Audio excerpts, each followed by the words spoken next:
In going into this informational interview, the best practices that I tried to keep in mind were not to be afraid to ask, do your research, solidify the connection, respect their time, and to send a thank you. The concept of not being afraid to ask applies to a variety of aspects of our career growth, to include informational interviews. In asking for this type of interview, I think in most cases, it's kind of an immediate flattery to the interviewee, and if explained in a friendly and concise email request, it's likely to be a positive experience. Doing research applies to informational interviews and to traditional interviews. I think it is the first step in showing anyone we are talking to that we are engaged, we're interested, and we're knowledgeable.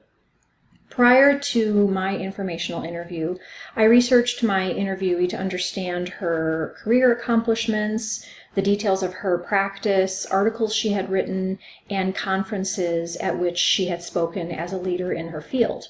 This proved to be a helpful conversation starter in my interview and immediately set the tone for a positive interview.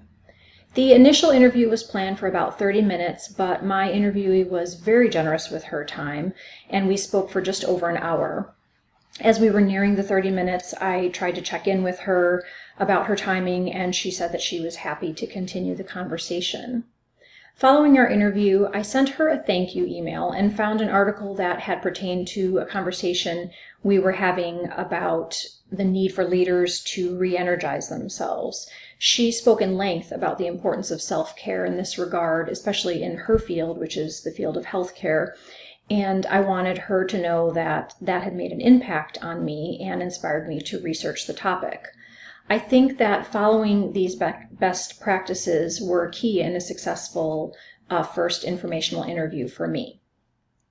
While my interview was a success, I think that in the future I would need to be mindful in the number of questions and my ability to guide the conversation so I could be certain that I would be successful in getting all the information I was looking for, while of course managing the interviewee's time frame. I recognize that not all interviewees will be as generous with their time as my first experience. My interview was helpful in suggesting other women in her field that would be additional beneficial interviews for me in my career growth. So, not even asked, she was so enthusiastic by the whole process that she was forthcoming with other women who according to her, would be willing to talk with me and excited to talk with me. So I thought that was a pretty big win in my interview.